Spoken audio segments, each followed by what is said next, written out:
Welcome to this YouTube channel. In this video we are going to talk about 10 actors who actually did it on screen. So before starting this video, like this video, and subscribe to our YouTube channel for future updates. Naughty scenes in movies have been used to entice people into theaters, keep them inside, and hopefully get them to forget that everything they've seen is a lie, so they can buy the movie's merchandise and even get it on Blu-ray or stream it online for a pretty penny, and hopefully make more and more money off your sustained arousal at seeing make-believe hanky-panky between peeps. But what if I told you that it was actually done on screen by actors? Not some fling they had when the cameras weren't filming, but the ostensibly false hanky-panky that was actually real. I'm not talking about filthy magazines or films, because that's a different topic and it'd be foolish to include it here. What I'm referring to are popular films with mainstream actors who were supposed to be faking it but, for some reason, went all the way anyhow. There have been rumors that several A-list actors have done it on screen, but these have yet to be confirmed. So the focus of this list will be on genuine confirmed examples of wicked behavior on screen or in the movies. So let's take a look at 10 real-life examples of actors and actresses who have done it on the big screen. Number 10. Robert Pattinson, Little Ashes. Robert Pattinson is best known for his role in the Twilight trilogy, which featured plenty of make-believe action between the sheets, which has suffered a lot of criticism and mockery over the years. However, in one film, Rob did appear in a filthy scene for genuine. It isn't, however, what you think. Apart from Rob, there was no other actress or actor participating.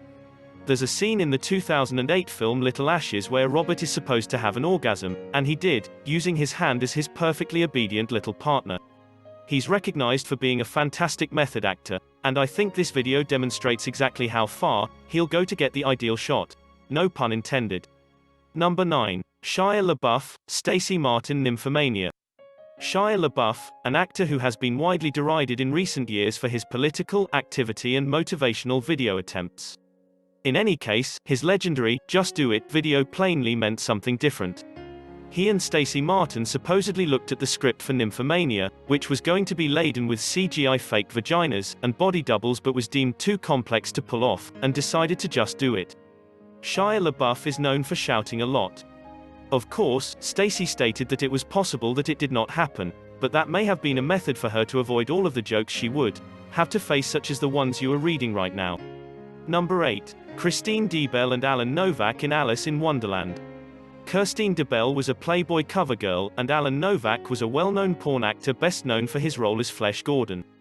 Although the 1976 film Alice in Wonderland was not intended to be a hardcore, pornographic film, the sex in it was pretty real, and the oral sex that she was supposed to perform on him went above and beyond expectations. The film was actually highly received at the time, with Roger Ebert, the famed critic, giving it a positive review. It was also a commercial success, costing only $400,000 in $1,976, and grossing $90 million at the box office. I was going to make a sex joke, but it had to be at least PG-13. Number 7. Fionnula Falangan, Chris O'Neill, James Joyce women. Chris O'Neill was a comic actor whose biggest roles came after this picture, while Fionnula Flanagan was an Irish actress who acted in both Star Trek spin-offs and Star Wars spin-offs The Ewok Adventure.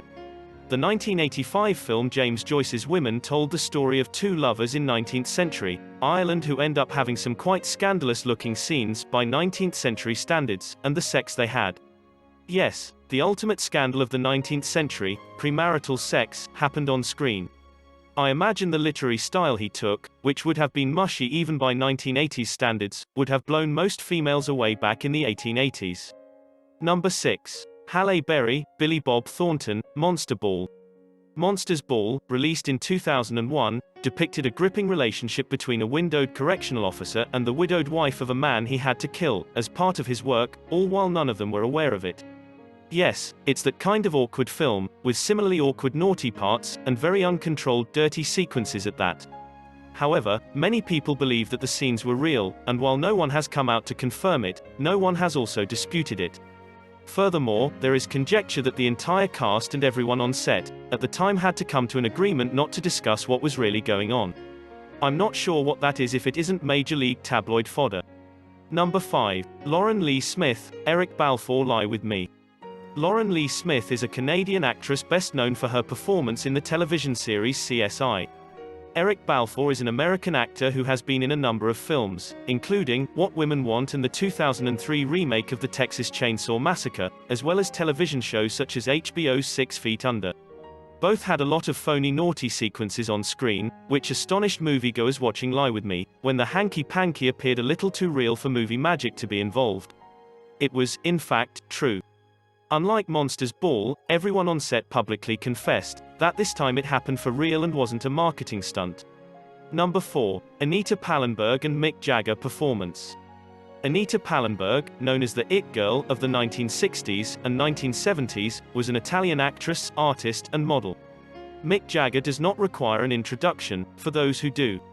He's a major league rock star and the founding member of the Rolling Stones, as well as a major sex icon. Well, he still is.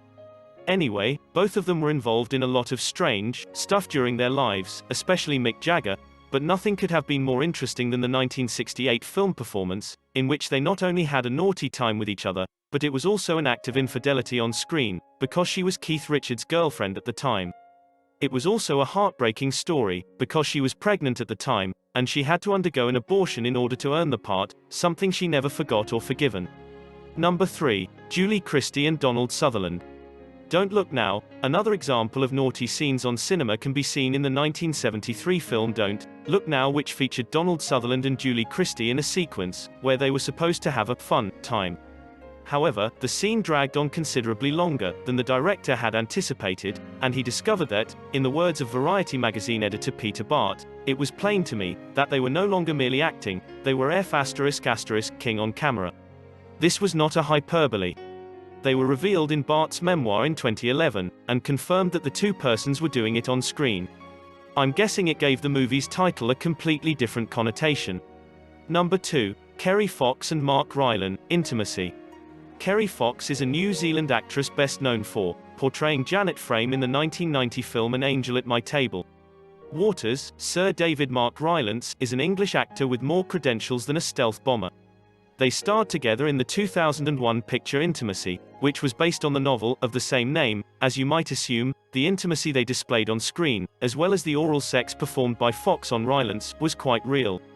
It appears that no matter how much movies develop in phony CGI and cinematic magic, when it comes to sex, no simulation will ever be able to properly replicate it. Number 1. Melvin Van Peebles, Sweet Sweetback's Badass Song. Melvin Van Peebles is a veteran actor who was accused of being naughty on screen in the 1971 picture Sweet Sweetback's Badass. He first refused to respond to the charges, but he finally came forward and acknowledged that not only did he act in dirty scenes for real on screen in that film, but he also had an STD to prove it. Fortunately, that was 1971, not the 1980s, and the STD he did get is one that he can overcome. It was, nevertheless, severe enough that he was able to receive workers' compensation for it. What do you think about this video? Do let us know down in the comment section below. If you enjoyed this video and want to hear from us again, be sure to hit that subscribe button before you go.